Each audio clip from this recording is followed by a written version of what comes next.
Hello viewers, this is Just Fake Network TV, a place where you can get the latest information about Nigerian news. For those who subscribe, I want to say very big thank you to you. I will say God bless you for subscribing. If you are yet to do so, please kindly press the subscription button below. And now the news in details. Southeast again cries out against discrimination. The Southeast region has once again cried out against discrimination by the federal government. This is certainly not the first time the region had expressed its feelings over discrimination and negligence by the government. The region had, after the Civil War, decried ill treatment by the federal government, noting that in the scheme of things, Southeast has not been carried along but treated like a leper. Few days ago, the former Deputy President of the Senate, Ike Ekweremadu, reminded the government during plenary that the 8th National Assembly passed the Northeast and Southeast Development Commission bills and transmitted same to President Muhammadu Buhari for his assent, but regrettably, the president gave his assent to Northeast Development Commission bill and denied assent to the Southeast Development Commission bill. He challenged the executive arm to be more proactive and less discriminatory in attending to such bill that would make for rapid development of the 6th geopolitical zone in the country. The region had also on several occasions told the government that the security architecture of the nation is lopsided and does not reflect the true position of the nation. Specifically, the region is not represented in the appointment of security chiefs. This may had prompted the minority leader of the Senate, Abaribe, to come up with a bill titled Armed Forces Service Commission and Other Related Matter 2020. The bill, if passed and assented, will restrict the president to federal character principle in the appointment of service chiefs. The bill will create a commission that would be charged with the responsibility of recommending appointment of service chief to the president. The appointment of Chief of Defense Staff, Chief of Army Staff, Chief of Air Staff, Chief of Naval Staff, Director of Military Intelligence, and Head of other armed bearing security agencies shall be appointed subject to recommendation by the Commission, the bill said. According to the bill, the Commission shall have the power and authority pursuant to Section 219 of the 1999 Constitution of the Federal Republic of Nigeria as amended, to ensure that the composition, appointment of service chiefs of the armed forces of the Federation reflects federal character of Nigeria in the manner prescribed in Section 2173 of the 1999 Constitution. The Commission shall ensure that the functions specified in Section 217 of the 1999 Constitution and the powers exercisable by the President in the appointment of service chiefs and officers, corps, and other range of the armed forces of the Federation in Section 218 of the 1999 Constitution reflects federal character of Nigeria. As from the dates of commencement of this act, the Commission shall have the power to recommend to the President from among the best and most qualified, most educated, and most experienced members of the armed forces of the Federation for appointment as A. Chief of Defense Staff, B. Chief of Army Staff, C. Chief of Air Staff, and D. Chief of Naval Staff, and E. Director of Military Intelligence, and heads of other armed-bearing security agencies, and ensure that such appointments reflect federal character principle of Nigeria. On Thursday, the Southeast Caucus of the National Assembly meets the leadership of the National Assembly over the exclusion of the region in the President Muhammadu Buhari's $22.7 billion loan request. Before the request was granted by the Senate, Abaribe had told the President of the Senate, Ahmad Lawan, that the document be made available to the lawmakers to enhance a robust debate. But his request was denied, and the Senate went ahead to grant the loan request. Addressing newsmen on Thursday, the South East Caucus made up of Senate and House of Representative members pointed out that the loan request granted by the Senate last week did not capture projects in the Southeast.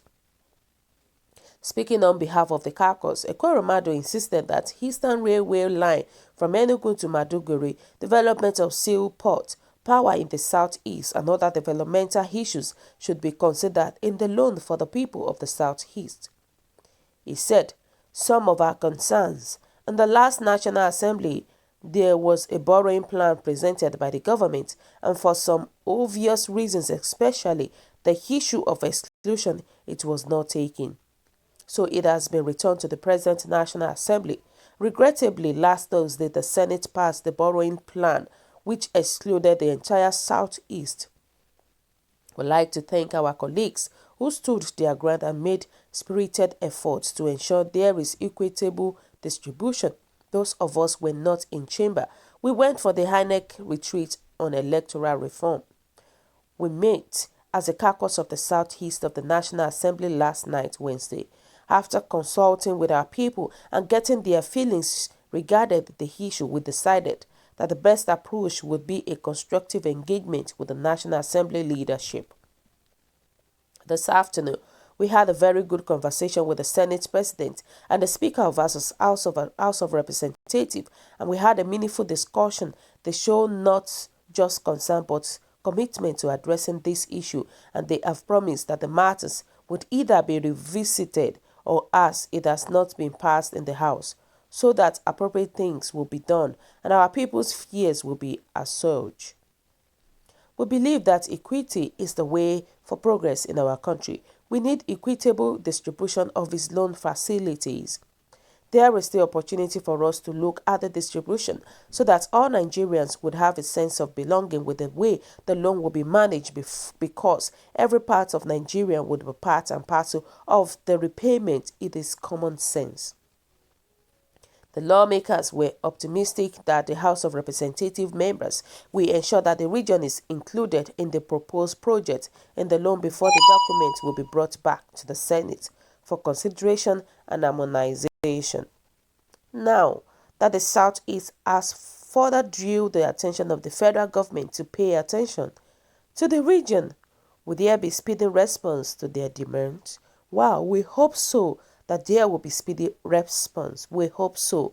But the problem is that the Southeast are being cheated every time, every day. And it is just unfair. How can you pass a bill and the Southeast problems are not part of the bill? It is not done. It is a big shame. The Igbos are being cheated, whether we like it or not. And it is bad. And that is the reason why Biafrans are fighting for their freedom. That is the reason. And it's just so unfair. It's just so unfair with everything that it is happening in the Southeast right now. And now it's a good thing that the Igbo leaders in the House of Representatives and the Senate are crying out on behalf of their Igbo members, on behalf of the Southeast people, saying that they are not being treated very well. I hope that the leaders should look into this and they should consider this, because it is totally unfair on their side. And we all know that Igbos are good people. Even Biafrans, the Igbos are good people, and they are not supposed to be treated badly. They're not supposed to be treated badly. This is totally unacceptable, because we don't even know the kind of leaders that we have in our country. There are corruption everywhere. There are injustice everywhere. A lot of things is happening in our country. It's just so bad. And I know that many Southeast people will not be happy with this thing. And thank God that Rotimi Amechi was able to say the truth whenever they have a meeting. But the problem is that they don't like people that says the truth. They are always against such people. That's the problem that we have in our country right now. They are totally always against them. And they said that law of karma must answer them one day. Shy. Now Yobe State and Borno State, they won't go and invest money, Abi. I thank God that we are 1 million better than them in all ramification. If they like, let them borrow all of the money in the world. You know, we all know a lot of things that our president has done in the north. He never did half of it, even three-quarter of it, in southeast, and it is just so unfair. And good thing is that the leaders are coming out and crying on behalf of the Igbo people entirely. So guys, what do you think? What is your own take about this? Kindly drop your comments at the comment section. For those who subscribe, I want to say a very big thank you to you. I will say God bless you for subscribing. And please don't forget to press the notification button for more upload, for more updates on our videos. God bless you. Bye.